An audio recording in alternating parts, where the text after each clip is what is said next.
NIFT के ही साथ साथ बजाज ट्विंस के भी नंबर्स आ जाने वाले हैं। बजाज फाइनेंस और बजाज फिनसर्व नतीजों से ठीक पहले दोनों स्टॉक में डाउनसाइड मूवमेंट देखने को मिली है। बजाज फाइनेंस 9053 के लेवल्स पर ऑलमोस्ट 0.5% डिक्लाइंस के साथ इस वक्त ट्रेड करता हुआ। कैसे रह सकते हैं नतीजे अनुमान लेकर हमारे सहयोगी वरुण दुबे हमारे साथ जुड़ गए हैं। वरुण, बताएं बजाज फाइनेंस के नंबर से एक्सपेक्टेशन क्या लगाई जाए? देखिए, ठीक ठाक नतीजे आपको बजाज फाइनेंस के देखने मिलेंगे, जहाँ पे एनआई में करीब 23% की बढ़ोतरी होगी। प्री प्रोविजनिंग ऑपरेटिंग प्रॉफिट में 27% और मुनाफे में 19.5% के आसपास की बढ़ोतरी का अनुमान हम लगा रहे हैं। तो ये कंपनी ने जो अपना अपडेट दिया था Q4 का, उसमें कंपनी ने कहा था कि जो ओवरऑल कस्टमर फ्रेंचाइजी है उसमें अच्छी खासी बढ़ोतरी देखने मिली है। AUM जो है उसमें 26% की बढ़ोतरी हुई है। न्यू लोन्स बुक जो है उसमें 36% के आसपास की बढ़ोतरी हुई है और जो डिपॉजिट बुक है उसमें करीब 19% के आसपास की बढ़ोतरी जो है वो देखने मिली है। इसके लिए हमारा मानना है कि जो ओवरऑल ग्रोथ है वो कहीं ना कहीं कंपनी की जो ओवरऑल कस्टमर फ्रेंचाइज बढ़ी है और साथ ही साथ न्यू प्रोडक्ट लॉन्च है उससे आपको आते हुए दिखाई देगी। मार्जिन्स में करीब 5-10 बेसिस पॉइंट के आसपास की गिरावट आपको देखने मिलेगी। इंटरेस्ट एक्सपेंस जो है वो इस बार पीक आउट हो जाएंगे, तो आगे चल के अगर आप देखेंगे तो ओवरऑल मार्जिन जो है वो स्टेबल होते हुए नजर आएंगे। इस क्वार्टर में हालांकि आपको थोड़ा दबाव देखने मिल सकता है।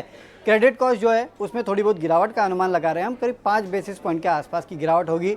कलेक्शन एफिशिएंसी जो है वो अच्छी रहेगी, तो उससे कहीं ना कहीं बैलेंस शीट को मदद मिलेगी। गाइडेंस पे नज़र रखेगा, लेकिन नतीजों के अलावा एक और चीज़ पे आपको नज़र रखनी है और वो है स्टॉक स्प्लिट या बोनस, क्योंकि कंपनी ने कहा था कि नतीजों के साथ वो स्टॉक स्प्लिट या बोनस का भी ऐलान करने वाली है, तो सभी की नज़र इस पे भी रहने वाली है।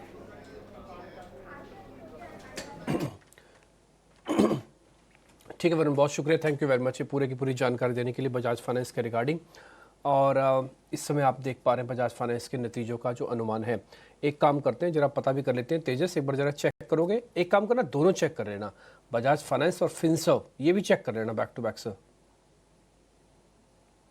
देखिए, एनबीएफसी स्पेस हमें काफ़ी पसंद है और बजाज फाइनेंस जो लीडर है, दिग्गज है, इसमें हमने पिछले दिनों थोड़ा सा करेक्शन देखा है, लेकिन जो स्टॉक्स का ब्रॉडर चार्ट स्ट्रक्चर है अभी भी स्ट्रांग है। बजाज फाइनेंस अभी इसकी जो 20 दिन की मूविंग एवरेज के करीबन ट्रेड कर रहा है, 9000 का सपोर्ट है।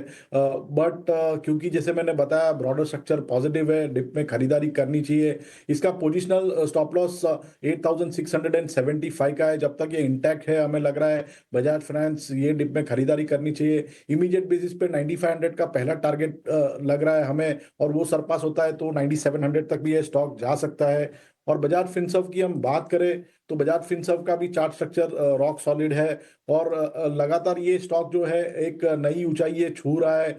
रिसेंटली एक स्विंग हाई बना के स्टॉक में हमने एक माइनर डिप देखा है, बट मुझे लग रहा है ये डिप में भी ये स्टॉक में खरीदारी करनी चाहिए। जब तक स्टॉक 1955 के लेवल के ऊपर ट्रेड कर रहा है, पोजिशनली हमें काफी अच्छा लग रहा है और ऊपर में हमें लग रहा है ये स्टॉक 2150 से लेके 2200 तक भी जा सकता है पोजिशनली।